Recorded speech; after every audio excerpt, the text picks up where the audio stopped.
Welcome everybody. I am so excited to have you all here. I am Ballori Sengupta, your transformational coach for the day. So I have a lot of information. I do tend to talk very quickly when I know I have so much information. So if I start going too fast, just let me know and I'll try to slow it down. But before we get started, I have a quick housekeeping conversation to have with you guys. Where energy flows, attention goes. Where attention goes, energy flows. I have that written backwards, sorry. And so there's 3 things that you can do today to get the most out of this webinar. And so the first thing is going to be present. So to do that, I'm going to ask you guys to turn your mics on mute for now. We're going to use those later. And then have your camera on, just because I would love to see everyone's beautiful faces. I know some of you, I don't know everybody. And then also what you will do is if you could reschedule meetings, I know a lot of you guys are in the middle of your workday. If you can reschedule, it would be great if you could. If you can't, totally understand.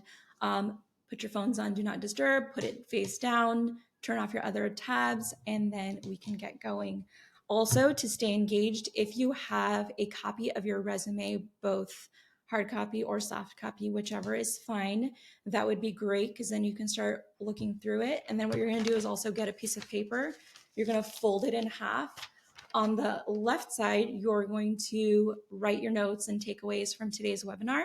And then on the right side, you are going to write down any action items or ideas that you might have that you want to make sure you go and put into action after today. So that being said, the last thing is this is an interactive session. So I would love for you guys to interact within the chat. Let us know what's going on, how you're doing, talk to each other, support each other, and we can get going. How does that sound for everybody? Amazing. So yes, thumbs up are good if you have your video on, and if you don't, then you can just kind of use the little thumbs up.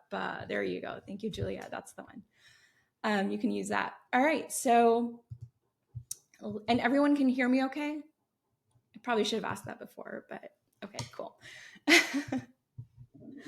All right. So let us do a quick poll, and I lost all of my things here on the screen. So how is everyone doing with this? How many of you have felt one of these emotions, multiple of these emotions on your search? Are you excited about it? Are you just starting out? Are you just overwhelmed with, oh my God, I don't even know where to start. There's so much going on. Are you pretty much obsessed that you found the perfect job and this is going to be the one, only to find out that it's not and you never got the call back? Or you had multiple interviews and it just didn't turn out the way you wanted it to? How about frustration? I personally have felt so much frustration over the years in all the job interviews that I've done as well as conducted, where I'm just like, oh my God, can we find the right candidate? Or, oh my God, can I just find the right job? And then just move along. Great. So it looks like everyone's feeling overwhelmed. There's 3 people overwhelmed, frustrated. All right. The second seems invalid. Oh, I haven't run the second poll yet. Thank you. All right, great. So, right. So we're kind of all in the right place. So let us get going. So this is a resume revamp. So we are going to hopefully give you some tips and tricks to get past that initial overwhelm. And this is also being recorded. So if you have an issue with this being recorded, now would be the time for you to leave. I am recording it, so I will be sharing a replay of this event to everyone who's registered for the next 72 hours. So if you're not comfortable being here, now is the time to leave. Otherwise, welcome.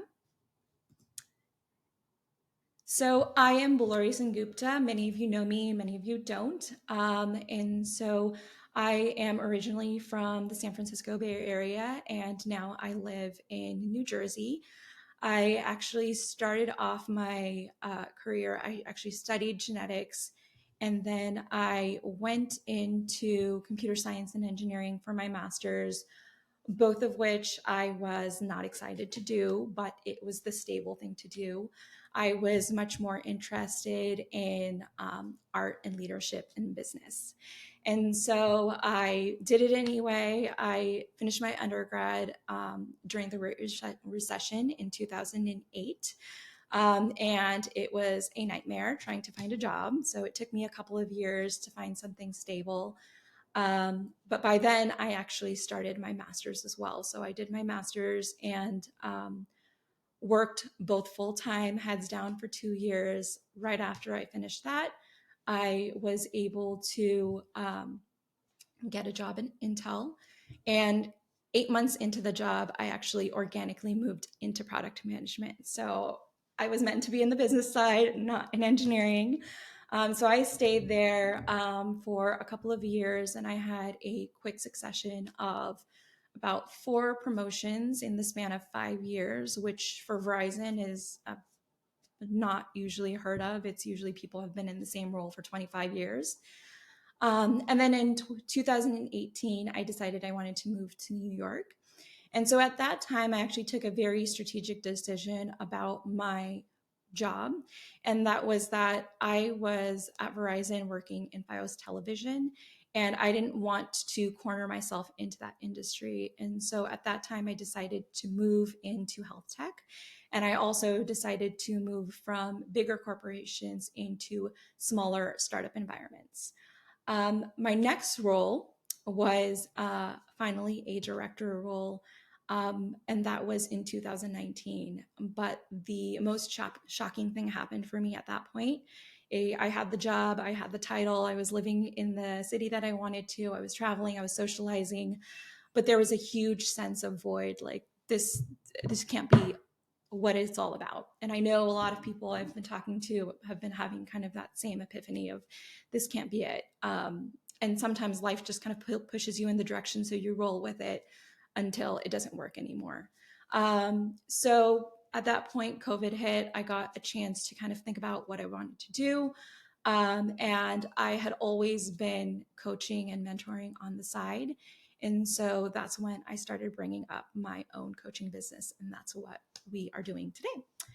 And so I think that's pretty much it. But so I've kind of seen the full spectrum of everything from long-term gaps to I just graduated to I'm trying to switch to something else. I'm trying to get promoted.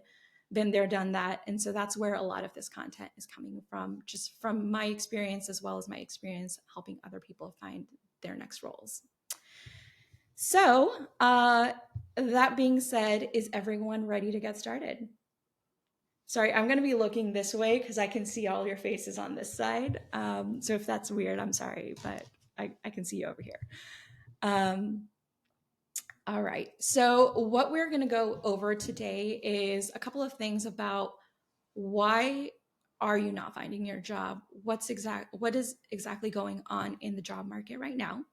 And then after that, I'm going to share some quick tips and tricks on your resume and how you can revamp it. And then if you're still like, oh my God, this is so overwhelming, I have no idea what you're talking about or what goes after the resume, I will talk you through how you can work with me for additional support, and then we'll jump into a Q&A. Now, I do know it's the middle of the workday for a lot of you, so if you have to leave, again, I will be sending out a replay for 72 hours. You can also contact me at contact.ballori@gmail.com or contact me through my website at Journey Home with Ballori.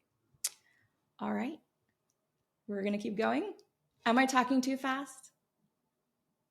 Okay, perfect. All right, so how many of you know that you have to update your resume, but you just are not? You're just not going to do it. You're not doing it. That's right. Okay, so, there's a thing about procrastination. People just say you're lazy and that, you're just wasting time, but it's actually a mental game. There's a lot of emotion behind it. Sometimes it's, yeah, you don't know how to manage your time. Sometimes it's just motivation. Like for me, for the longest time, I didn't even know what I wanted to do next. So sometimes you have to just know where you're going to even get yourself motivated to go there. Right. So that's part of it.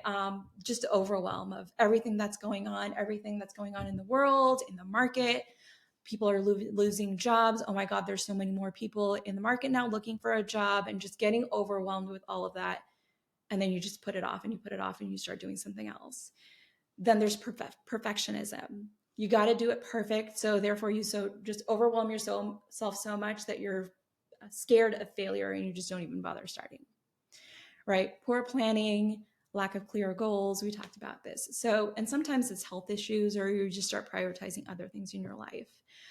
So, what I would recommend is a lot of this is kind of mindset, and a lot of, if you really start getting focused on why you want this new job, what is it that you're trying to get out of? So I'm going to actually run that second poll that you guys told me that I didn't run before. I'm sorry, I've never used these polls before. This is actually my first time, but I kind of like it. So what are these? Like, these are the actual end. This is that actual end game that you're trying to get to out of getting a job. Are you looking to have a more, personal fulfillment? Are you looking for financial security, work life balance, career growth?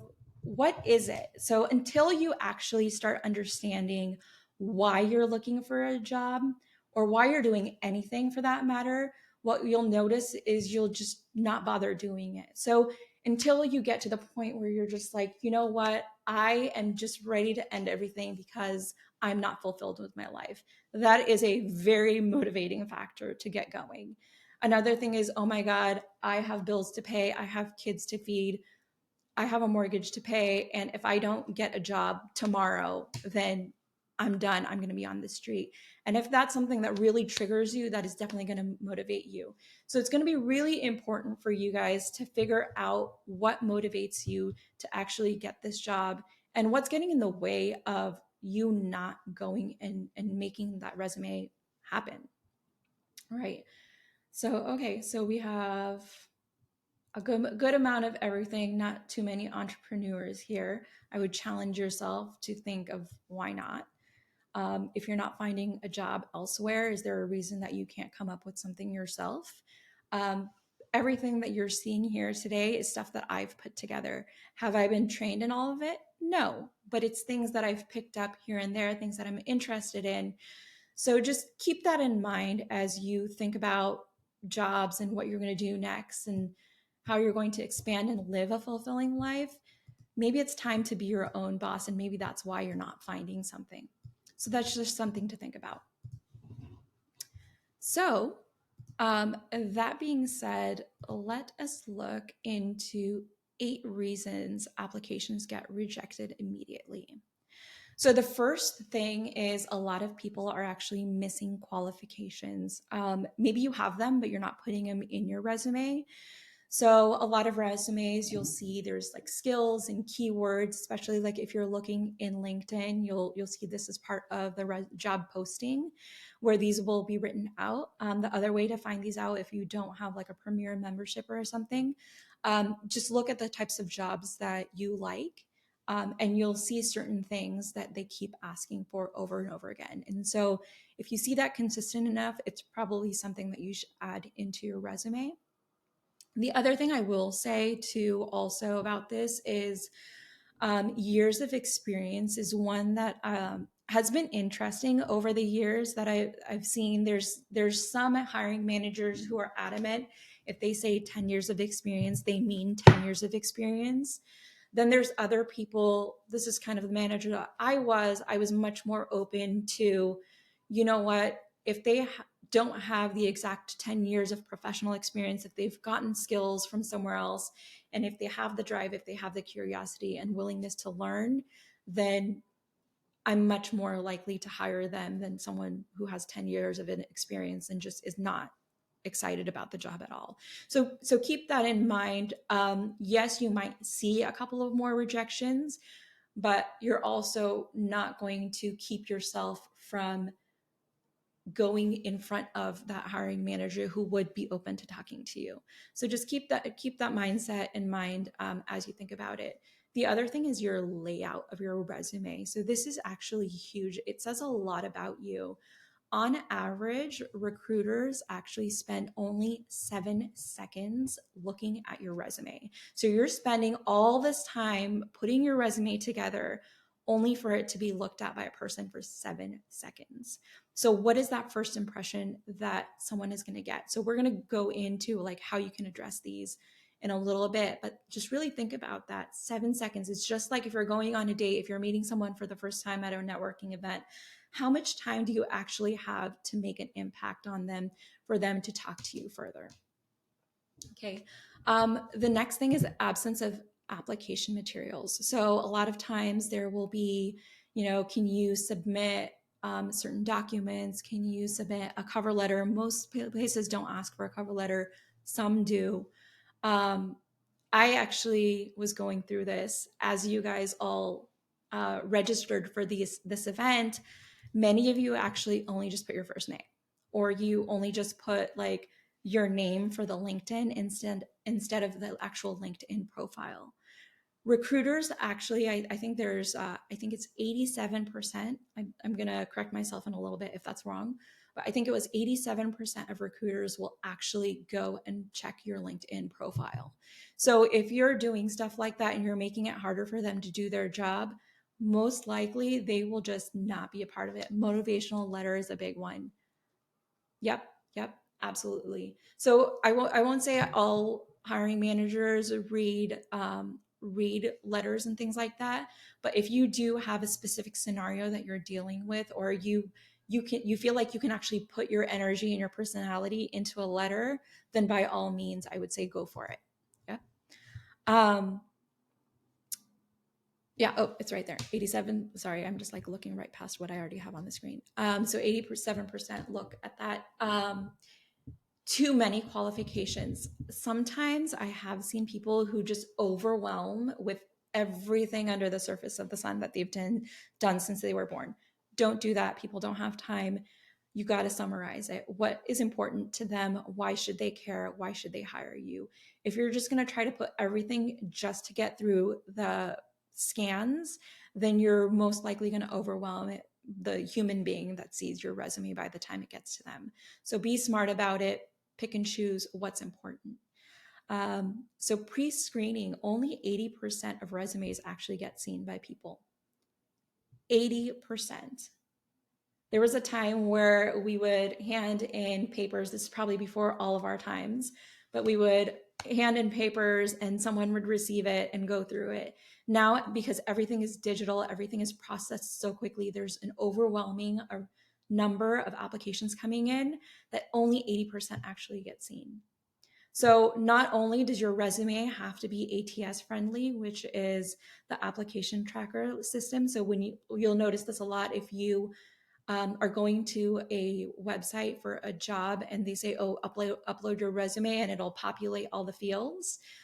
So that's what the ATS scanner is actually doing. It's taking what's in your resume and sticking it in there. If that's not populating properly and you're not going in and fixing it, then your application is gone and no one's going to bother with that. Okay. Another thing is employment gaps. I know a couple of you guys on here were worried about employment gaps. There actually are ways to get around it. I've done it myself. So it's all about how you message and how you present your branding. Sometimes it's just internal candidates. Some companies have a policy that you have to look at internal candidates first before you actually go to external candidates. You still have to interview external candidates, a certain number of them, before you extend an offer. But sometimes it's just easier to bring someone on internally because of headcount and all of that stuff.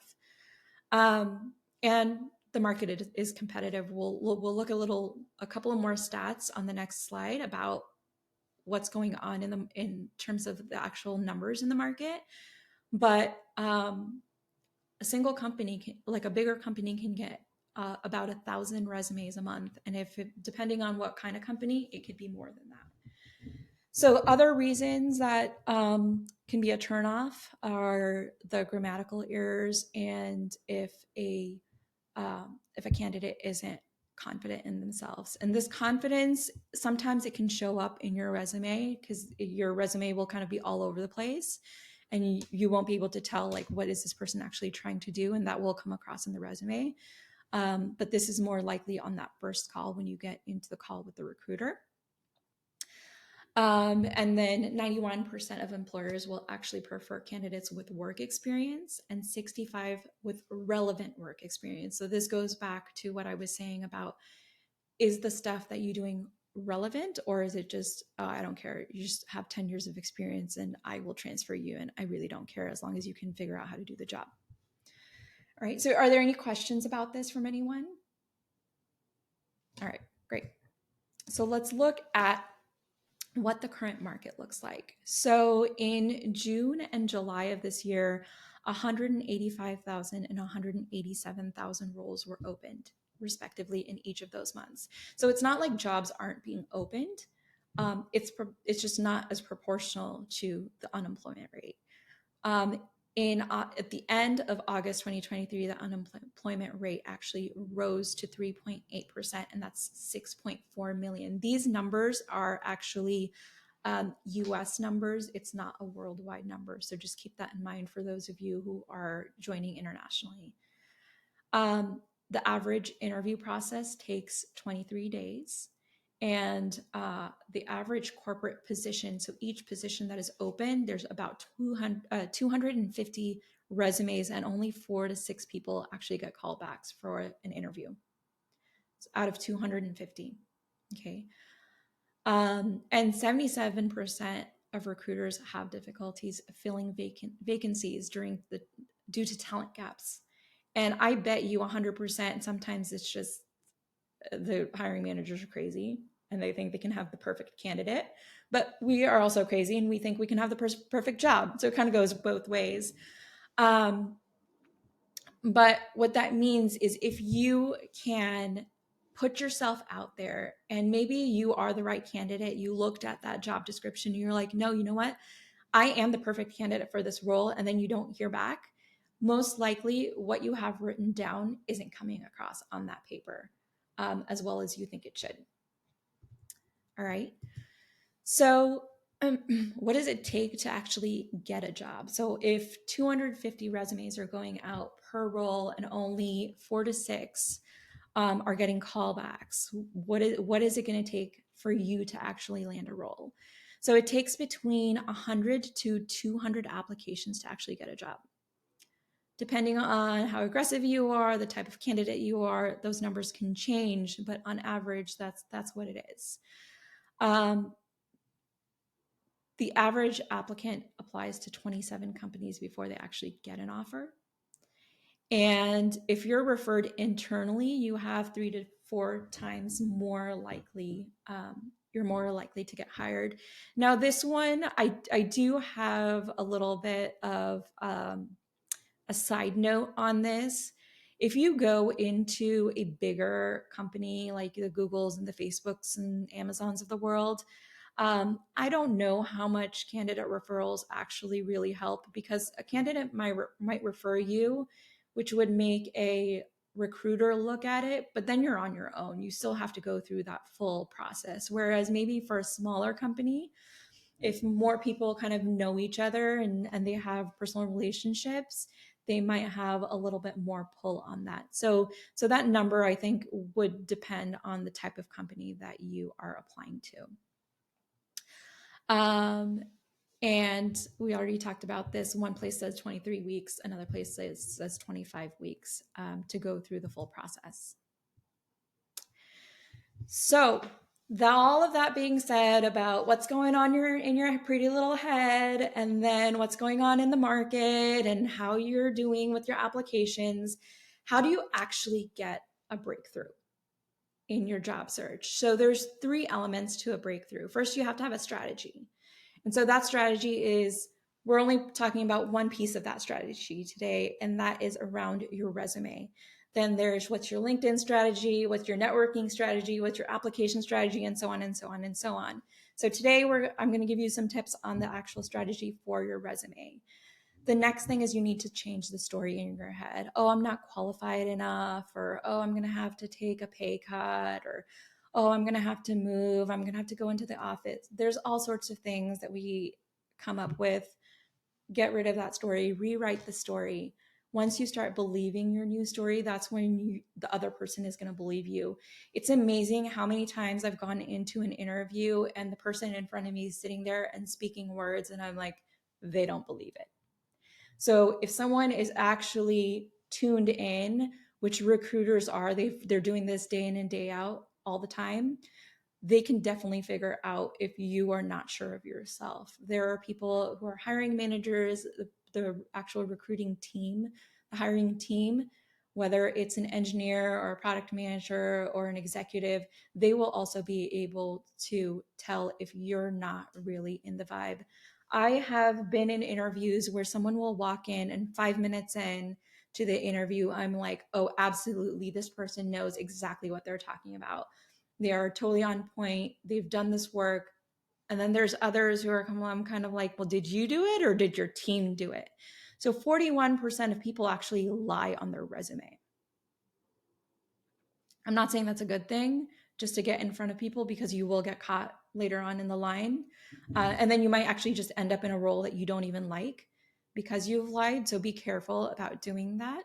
Um, and then you have to change your state. So if you're in a place where, and I've had this happen to myself, where I've been applying for a year or 2 years and I'm just not hearing back, or like I'm not hearing back for the specific job, you kind of fall into the kind of like the slump. So you have to get up, move around, surround yourself by people who are motivated, who are excited, so you can get that lift in energy, and go for a walk in nature, turn on some music, dance to it, then go into the application process. Because then when you're in a happier mood, you're more likely to get creative and put your best foot forward than if you're kind of just like, here we go again, application number 1000, only for another rejection, right? If you're going in with that energy, that's the energy you're going to receive. So go in, elevate your mood, go into it, you'll get much better results. So let's talk about strategy. Okay, so the first thing is vision. So how many of you are absolutely sure this is the job I want? I'm going to be here in 5 years, here in 10 years. This is how much I'm making. This is my title. This is where I'm going to live. How much of you actually know that? No idea. Everyone's just kind of like, okay, Julia's like maybe a little bit. Trisha, no. Ronnie, Tom, I can't see everybody else. Chihei. All right. Many people are actually in that place with no idea. That's right. So there's different things you can do, right? And sometimes it's okay. You don't need to know what's 10 years out. I always think that's like a trick question when people ask me that. I'm like, are you kidding me? Like half the time my whole life changes in a month.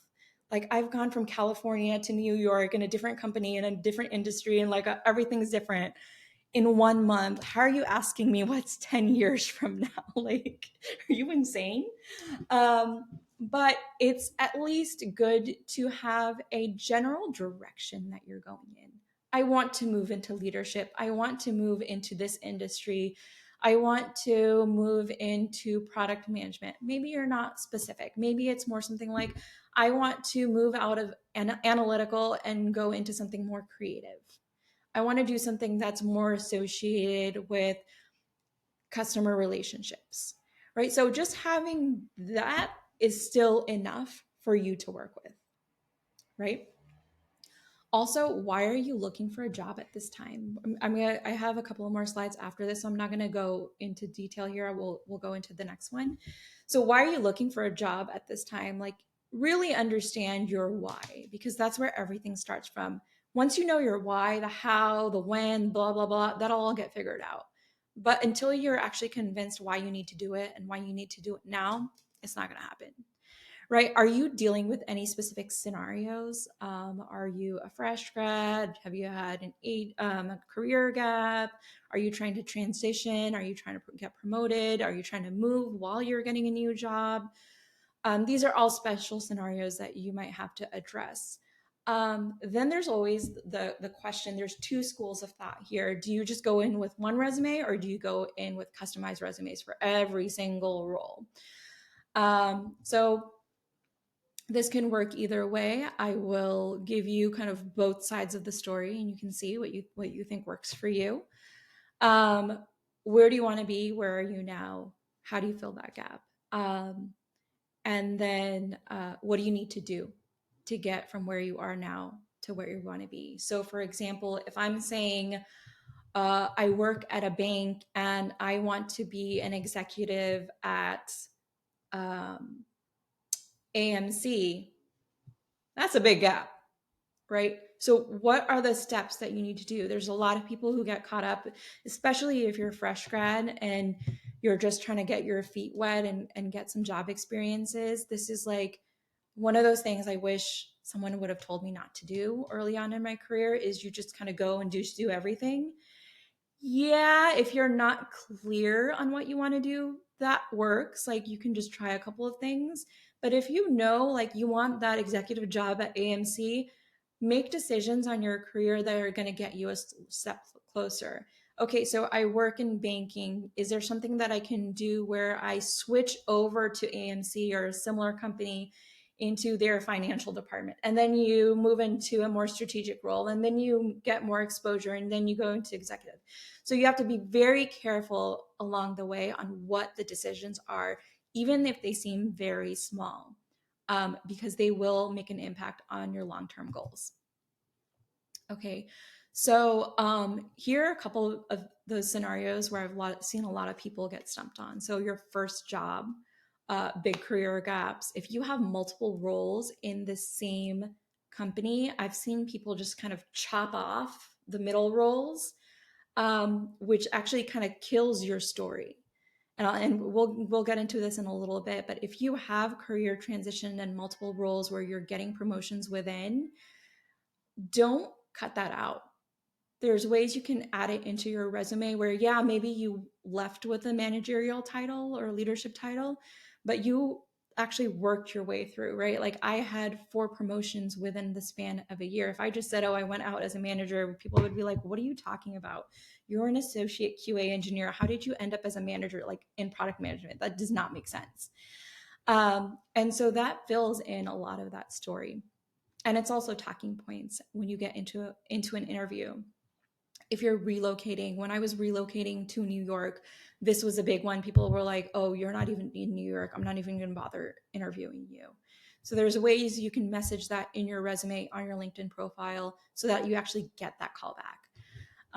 Same thing with, are you trying to get a promotion, but I've never had that title, or I've done stuff that's similar, but I've never had that prereq title per se, but I've done the work. Have you gotten laid off? Are you trying to change industry? So these are all things that if you keep this in mind, what you do and those little decisions that you make on your resume will actually change. Like, what are you putting before? What are you putting after? What's the design? What's the format? These will all change based on some of these specific scenarios. Okay, so how many of you think one resume? Let me see it in the chat. How many of you prefer one resume versus custom resumes, and why? I'm going to give you guys a couple seconds to see. Okay, Dave thinks custom. Why do you think custom, Dave?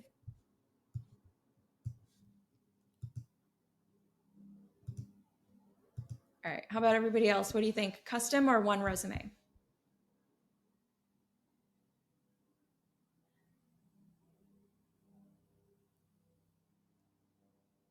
Okay.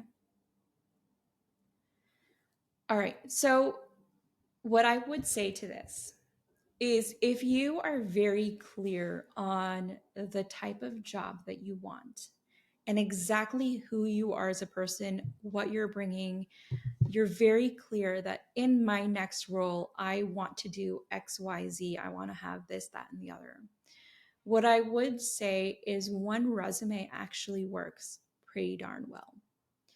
The way you go about doing it is if you look at enough of those um, roles that you like, that you're like, oh, I like this role, I like that role. It might not be the same thing. One might be chief of staff, one might be something else. But what you'll know is there's a couple of things in there that you look at and you say, yes, that's me. Yes, I've done that. Yes, I want to do that. And so if it's something that you've done, it's just a matter of how you include it in your resume. Is there a way you can integrate that experience into your job description? Is there a way you can add that information into your summary or your skills section? Because if that's what you want, yeah, you might actually not get as many callbacks, but you'll notice the quality of callbacks that you're getting are more likely to develop into really strong candidates for actual jobs that you're going to get offers for. Okay, so this is you're coming in, you have a clear brand, you can show diversity, you know exactly what you want, and you just don't have the time to customize. Now, why would someone go into a custom resume? I think this I've seen the most where people are just like, I don't know, I'm just applying to everything and just so somebody can give me a job, I can do all the things.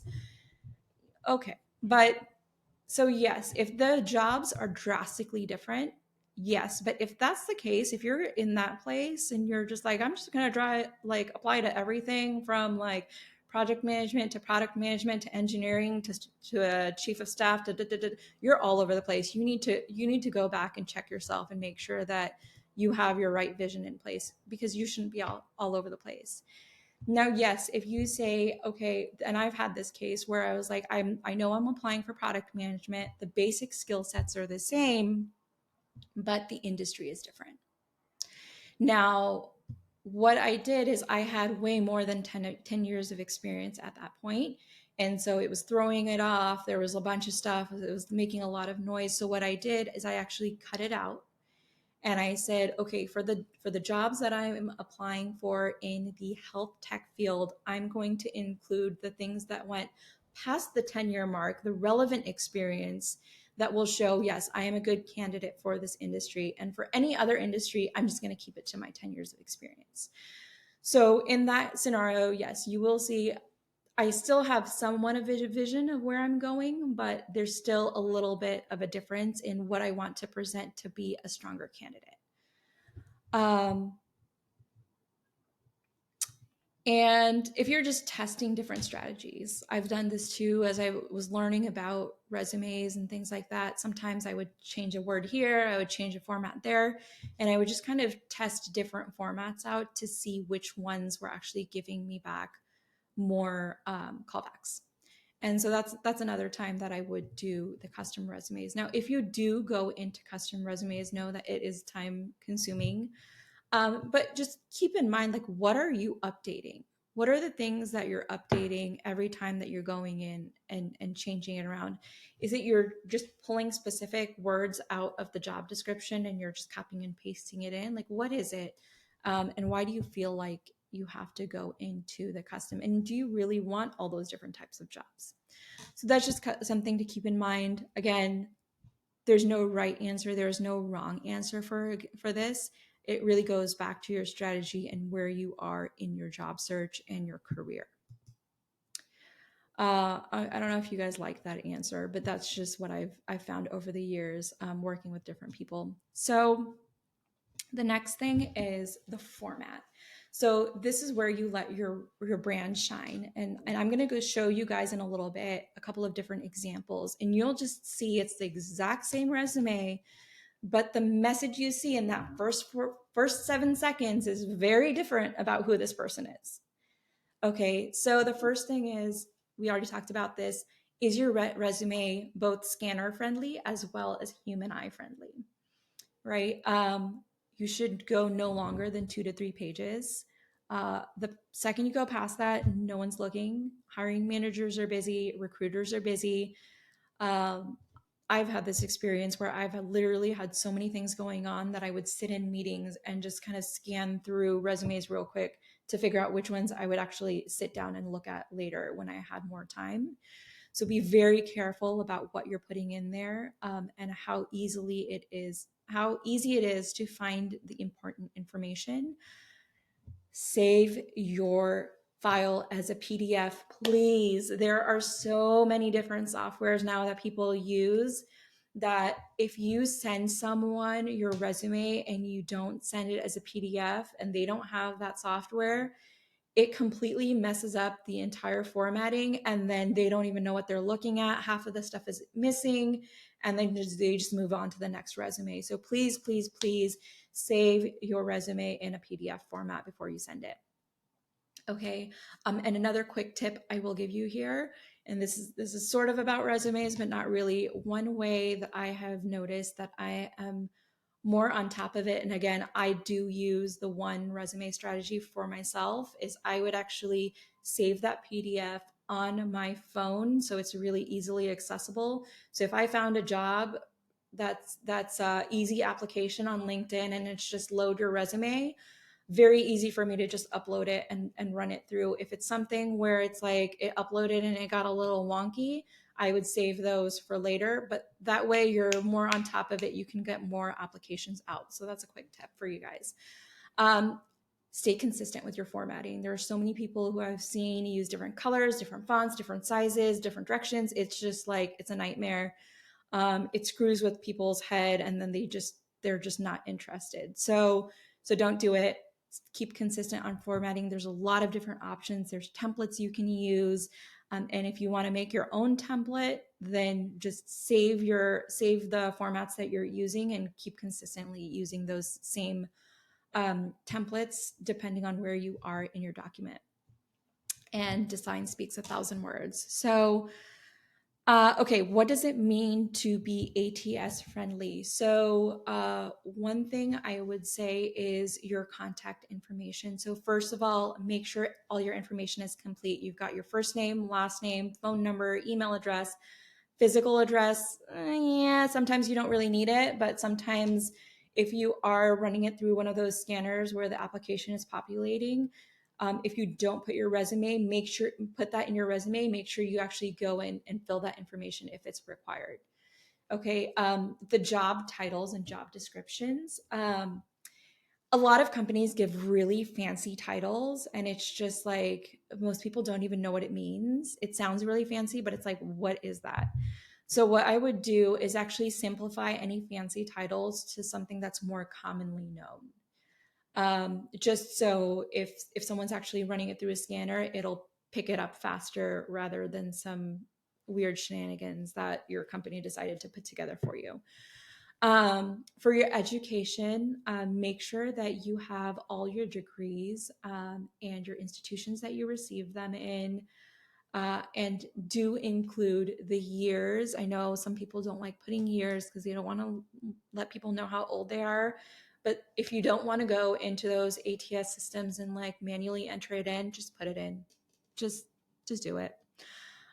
Your section headers. Again, don't use fancy section headers. These systems are looking for kind of standard things like experience or related work experience or education skills. So kind of keep it consistent with the standards. Your experience should also include dates. Most places, I believe, are fine with just a month and a year. Another pro tip here is that kind of keep like a file always available with your work history. And that file should include everything from what's the company name, address, references, dates, salaries, promotion dates, and so that way, when you're going through certain applications, you can just literally copy and paste those things in. And I hate when they give this to you when you actually go in for an interview. They used to do this, at least when we went in for in person. They give you an application and then you have to sit and write it in. So if you have a printout of it already, you can just hand them the printout. Or if you have that available, you can just like copy the information over into the application when they hand it to you. Um, Awesome. Thank you for joining, Julia. Let me do a quick time check. Okay. I'm going to try to speed it up. We're doing pretty well though on time. So again, visual appeal, here are some tools that you can use. If you're someone who's just like, I am not design savvy, like someone just do this for me. Google Docs you can use. Canva is really good. Microsoft Word. Resume IO, I will show you a little bit of this. This is an AI tool. And then Pages. There, I don't know what else is out there, but these are just a couple of things that I have used in the past. All right. So this is my resume that I did, I don't even know, a while ago. I did this formatting. So if you were to see this resume, just kind of first glance, I know the text is really small. What's your first impression of this candidate? What do you think about this candidate? Like, are they technical? Are they artistic? Are they organized? What kind of words come into your head when you see this?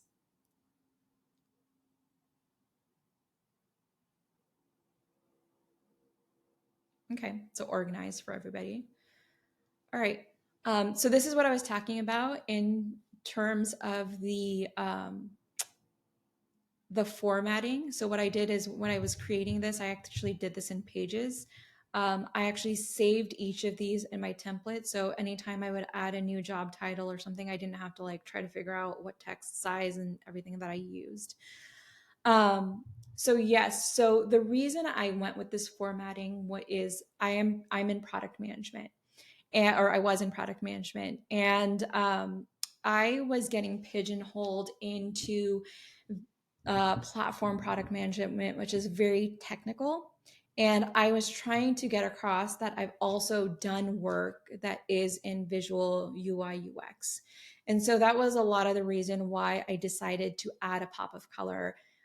So it would catch someone's attention if they were going through a bunch of black and white text.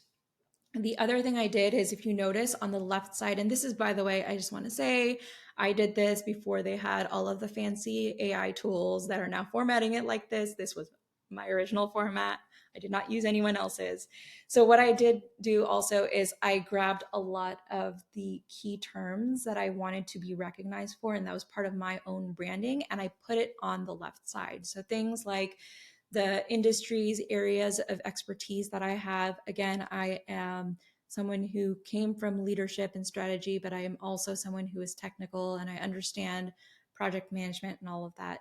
And then I also have patents. So I put those things that I thought were like, okay, someone would really want to have a conversation with me and be able to have a conversation with me based off on what I'm putting on here. And so that is why I made that decision to put some of these elements in here. Now, this is the same information, but what do you think about this resume? I have a couple of comments on this, but this is actually generated by Resume AI IO. It's the same information. But what you'll notice is I had all of this information fit into 2 pages. I thought it was pretty legible. It was spaced out. Yet here it is now 5 pages. So you have to be careful with some of these AI tools. They don't let you kind of close the space in and tighten it up a little bit. Also, don't go with like a solid colored background. A lot of recruiters will print these resumes for um, they're printed for the hiring team. And so if it's on black, that is a lot of ink. So they're most likely not going to be printing it. So try not to pick like a black or colored background. Just try to keep it white and like a darker color in terms of the writing. Um, and then the other thing is there's a lot of important information that you could easily see on the other one that's dropped all the way to the last page. And so if someone's stopping at the second page, they're not even seeing what's at the end. The other thing about this is the order. You cannot change the order when you're using some of these AI options. So this one, I would say this is more of if you're kind of in an industry where you don't want to be too flashy and everything, but you want to still have a little bit of pop of color. If you're like, let's say if you're in legal or finance type of roles, this is generally a better type of layout for that. It's simple, but still it kind of adds accents in just the right places. I would take some of this like education and stuff and move it around. The other thing I will also mention is that so this is for those of you who are fresh grads versus you've had a kind of longer unemployment terms and things like that, or if you have specific like patents and things that you want to highlight, or specific projects and stuff. And what I would say is you switch the order. So for someone who's more of a fresh grad, there I would see your education would be most likely higher up in this because you're probably doing a lot of volunteer work and things like that. So it might not be really relevant to what you're trying to get. So pull up your education if you have specific class projects, not just the classes. Don't just go off, I took Linux, I took this, I took accounting. Don't do that. If there's specific projects that you did and you have links to those projects and they're exciting projects, bring those up to the beginning. The other thing I would also say is when you put your LinkedIn profile in or any websites in, make sure they're all clickable links. So if someone is looking at the digital version of it, make sure they can actually click on it. When you save your PDF, make sure those links still work. So a lot of times I've seen somehow like the PDF, the link isn't working anymore. So make sure those links work when you have the PDF. Same thing with this one, just another layout. All right, let's talk about this one. This one is very different. This is a very, very loud resume. If you have a very loud personality, great. If you have a very creative role that you are trying to apply for, great. If you're applying for a more personal role, great. Other than that, I would not use this if you want to be taken seriously. Okay. So that's just a quick note that I had for this one. It's fun, but again, it's not for someone who wants to be taken seriously for a more like corporate role that's not design oriented. All right, so experience. So okay, we are getting pretty close here, so I'm going to go through pretty quickly. So again, relevant experience or last 10 years of experience. So again, depending on the role you're applying for, pick and choose what information you're putting in. So if you're customizing it, have something that has everything in there and it's readily accessible, so you can just kind of copy and paste into your new format as you're going. Addressing career gaps. This is a tough one to do when you're in your resume. What you could do is if you've done any sort of like volunteer work or anything during that time that you weren't working, that kind of added new skills that will take you to the next level. So for example, like I did a lot of marketing work for restaurants and shows and things like that, which were things that I just do for fun, but they were skills that I picked up from there. So I kind of included it as a related experience. And so that kind of closed the gap. There's other things like if you're going in and you're studying, you're going back to school, you're having children is probably something I wouldn't put in there. But if you're going back to school or something, if you put your education in the years, that'll kind of address it. And then the other way to address this is if you actually write a cover letter. That's a great way to bring your personality out and cover anything that you think might be an issue. Again, if you have experience but not the title, so let's say how I moved into product management was I was in engineering, I was already doing some product management stuff. I've moved internally, but I've used this technique for other people that I've coached as well, and it's worked great. But you've done the work. What you're going to do is in your job description, you're going to actually write things that you've done, the results that you've gotten in the new role that you want to get, as well as the old role that you were in. And so that's the way you show experience despite never having the title per se. Okay, and then again, what is the story that you're telling in your resume? So I'm going to show you another example from my resume. So this is what I touched on before. I had multiple roles at Verizon. I changed from engineering to product management, and then I moved into a leadership role. So when I created this format, I was in a position where I was looking for a role that would be a little bit more in leadership. like a higher level of leadership, like at the director level. But I also wanted to show that I'm someone who is, this is my brand, strategic, technical, and operational. And so for me to show that, what I did is I highlighted it in a way and I separated out that information in a way where someone can easily look at that and go, despite her never having the title of director of product management or whatever, it's clear that she's in leadership. It is also clear that her team likes her because she's been in this company for a while, but she's progressed very quickly. So again, it's all about the art of storytelling and how are you conveying your story and your brand within that 1, 2, 3 pages that people are going to look at before they call you in. What this also does is it gives them content to talk to you about in the interview. And so you can actually guide a lot of your conversation and basically have them ask you things that you want them to ask you versus other things that you might not be comfortable talking about. So this is a great way. It's kind of like a little mental mind game for them, but it works like magic. It's worked every time. Okay, and accomplishments. You all know this already. Show, don't tell. Really show those results. Make sure they're qualitative. Use action verbs and highlight transferable skills. I believe I had a link for you guys for those action verbs. Let me find it real quick here. Okay, so if you look at this link, it's a great resource for different action verbs that you can use in your resume. Please don't use the same one over and over again. There's a list for you to use, mix it up, show that you've done different things.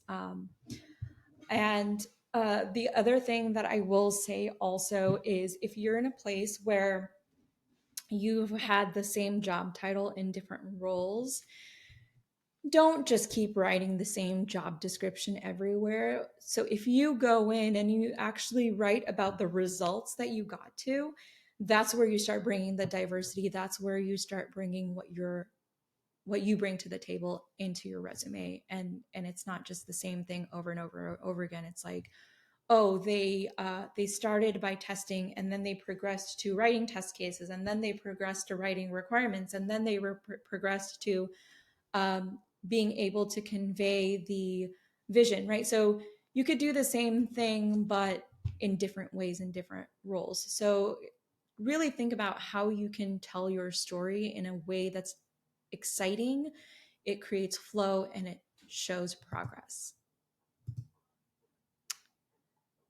Okay, I'm just going to go through this really quickly. And again, mindset. So that brings me to the end of the material.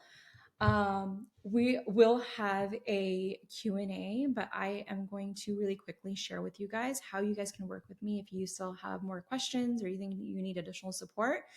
And then we will get into the Q&A section. So stick around.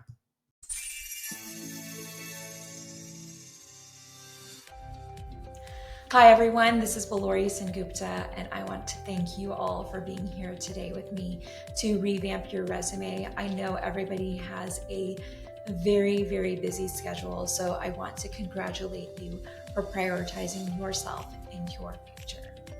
Now, what we covered today is only just a piece of the puzzle to landing your dream job.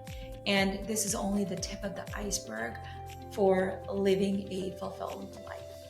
It's time to take charge of your future. It is time to cast aside the fears and the doubts that your surroundings have put on you. And it's time for you to spread your wings and fly. Now, leading a fulfilled life and owning your future has a lot of moving parts. I personally have spent many years dedicated and resilient trying to maneuver life's challenges.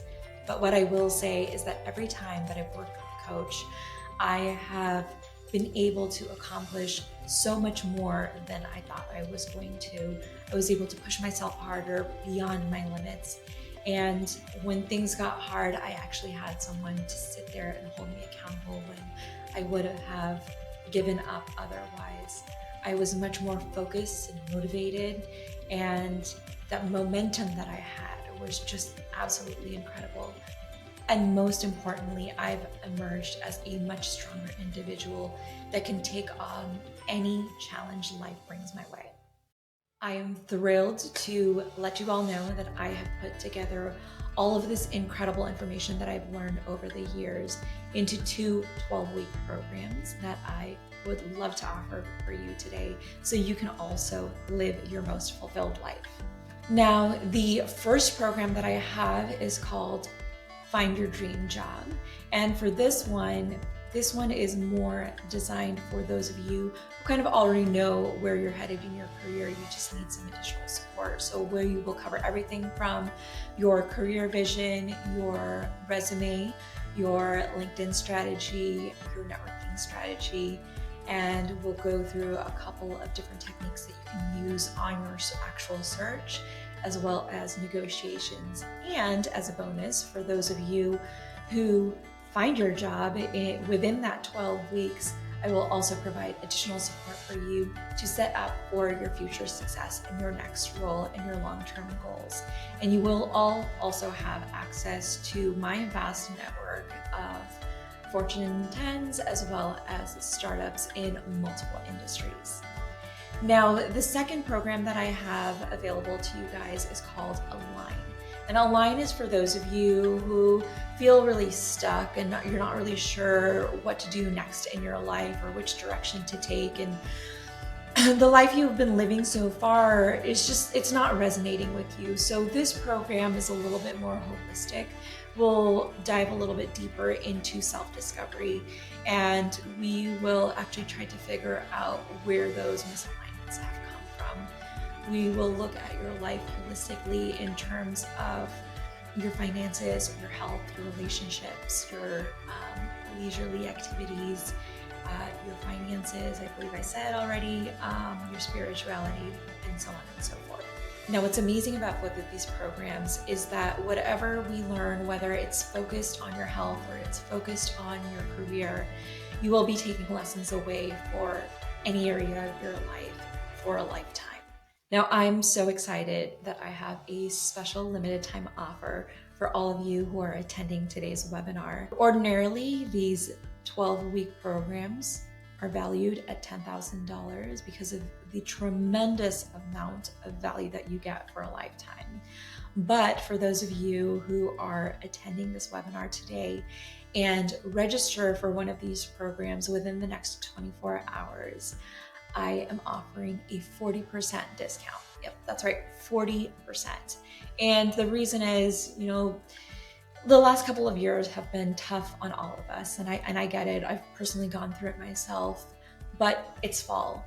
Today is the new moon, and it's a great time to set new intentions, set new goals for ourselves, and start the beginning of our future.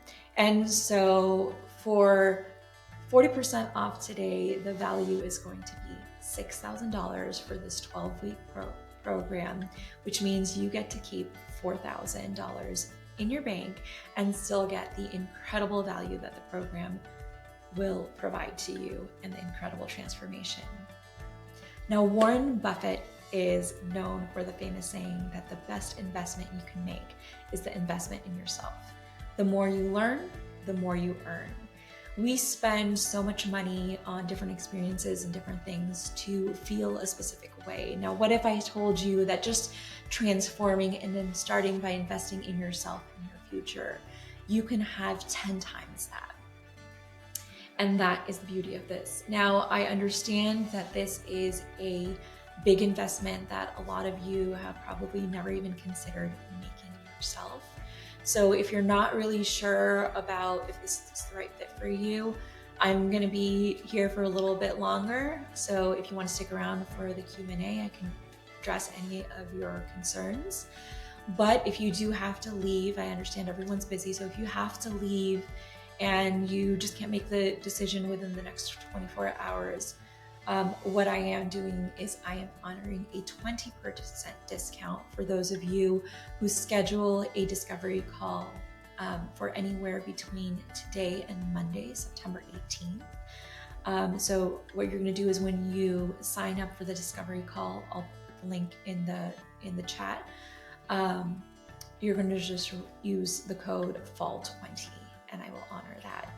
So thank you again for all of you for being here. I'm going to give you guys a couple of minutes. I'm putting the links in the chat for you to either register for an event or register for one of the programs or schedule a discovery call. I'll give you guys a couple of minutes. And once you guys are done, let's jump into the Q&A. I'll answer any questions that you guys might have about what we reviewed today. Or if you have any questions on the programs or discovery calls, I can answer this for you as well. So thank you, and congratulations again for taking this first step. I will go ahead and open the floor to you guys. What were the takeaways that you guys took away from today? Is there something that you found really helpful? Sorry, this music is going crazy. And what are the questions that you have that I can answer for you?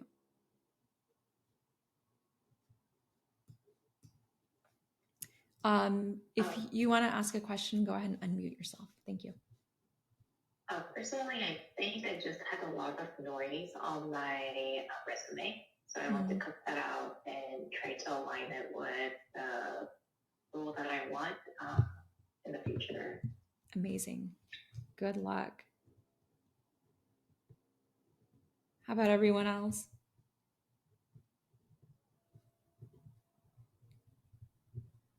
Any questions on anything that I said today? Trisha, did you have something? Yeah, I just want to say there's been a lot of pressure to make custom resumes for each role. So I'm glad you said one is fine, because I feel like that's what I'm comfortable with. And it's really time consuming and doesn't feel productive to keep changing it for each job. Yeah. And what I will say too is if you recognize things like that, where it's just that thought of creating another resume is creating additional overwhelm. What that's going to do is it's going to block you from even submitting your resume. So if that's the thing, if you're noticing that's a block for you, then just say, okay, I'm going to just make this one resume amazing and it's going to represent who I am and the right role is going to call me for it. Then that's perfect. That's exactly what I would say to do. Thank you for the share. Tom, did you want to add something? Yeah, I have a question. Are you willing to share some of your templates, the resume templates, by any chance? So the first one that I showed you guys that had the green and blue and red text, that was actually that's my favorite one. Yeah. That was mine. And then the other ones are actually all from resume.io. Resume.io. Okay. Let me try searching it. Thank you. Yeah, absolutely. Anyone else? There's a lot of people that are not on the camera, so I actually can't tell if you're raising your hand or not. So if you want, please feel free to unmute yourself.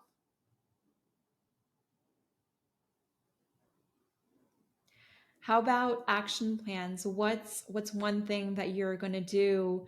Did I pronounce that right? Jihei, right?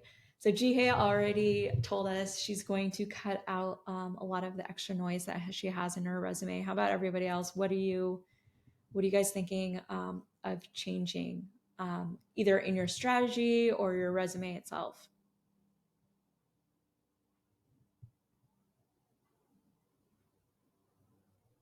Yeah, the key point that I got from your session, thank you for your time on this, is the storytelling portion of my resume. So that will be my main strategy change. So I'm gonna just start from the beginning, review my resume from what story is it telling. So if it's not telling any story, how I can change that to show it in a very clear manner. And I think template is really important. So that's another key point that I made. Thank you so much for this. Sure, absolutely. Just Tom, I know if you're going to look at that resume.io, you can look around and see what other resume builders are out there. Just be careful with what they do. Is again, it's so spaced out that you don't go overboard, beyond the 3 pages. And also make sure whatever the important information for you as a candidate is, it's coming up to the front. Because some of those templates, like, again, like it'll throw certain things way to the end, but that's like a really big highlight and an achievement for you that you want to show up front. So just keep that in mind, which is why I prefer to make my own template. What you could do, I didn't tell you this, what you could do is you could look at the different templates and see if you can recreate that on your own.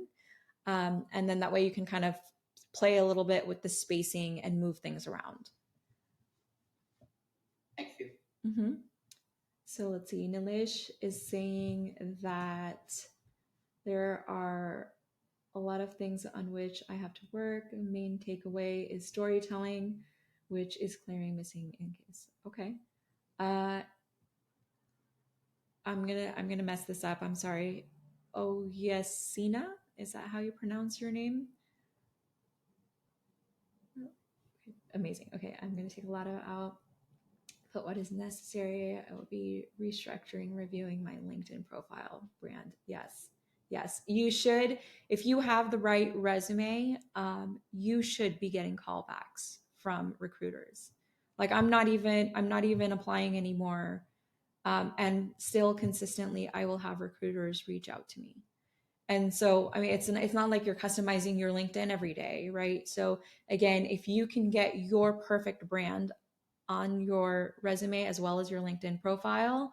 That includes everything from your profile picture, your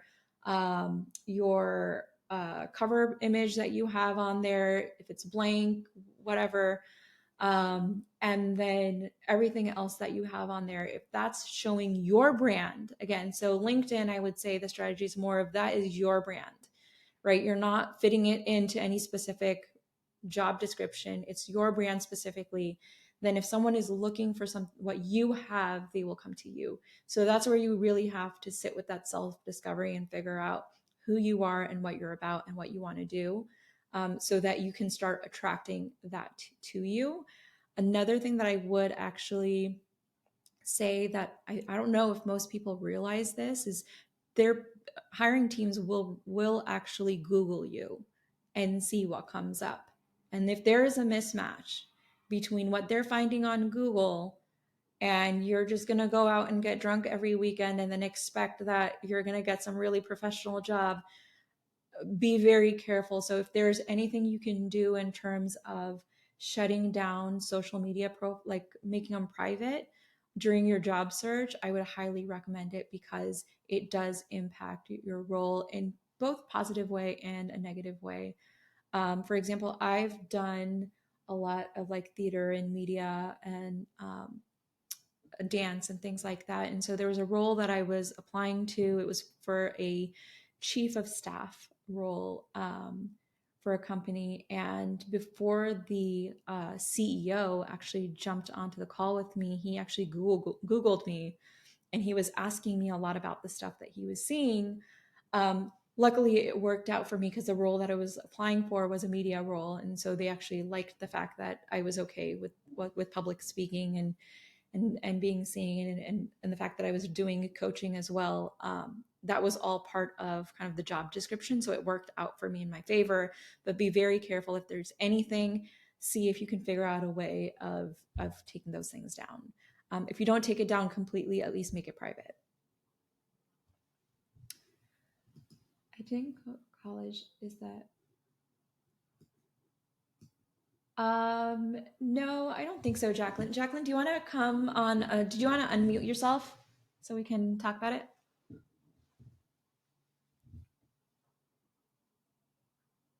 Or you can keep typing if you prefer to type, I guess. So what I would say is I know Jacqueline personally, so it's not like Jacqueline that you. Hey.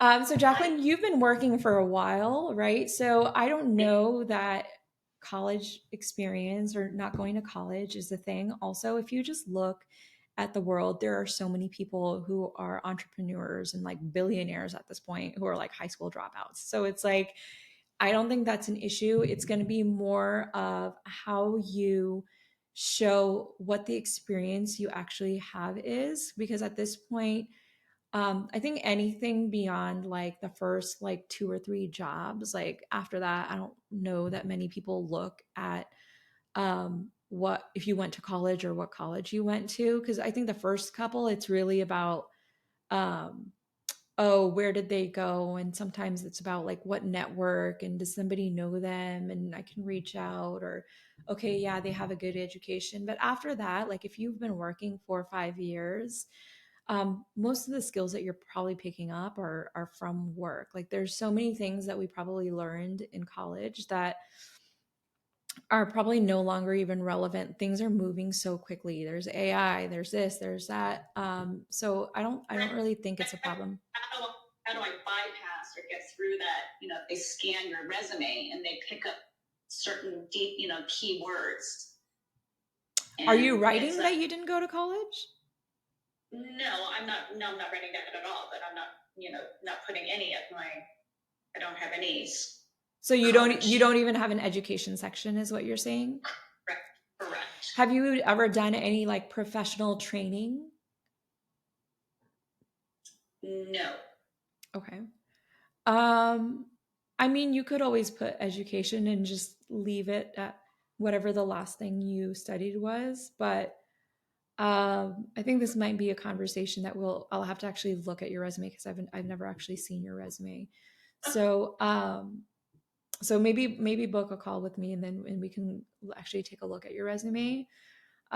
Because there might be other things, like if you put in other things in a way that like in your experience, that might actually like give you a higher percentage match, and it won't really make a difference. Okay. Anything else? Okay. No, thank you. You're welcome. Anyone else have a question or any comments? All right. Well, great. Thank you, everyone. I'm sorry about that sound situation at the end. I need to figure that out for next time. So what I will do is you will get a follow-up email from me. It will have all of these links. And what I will do is I will also add a link to the video because I don't know if you heard half of what I said. And yes, I would love to chat with all of you. So and see if I can help you in your search. Otherwise, good luck and have a great rest of your day.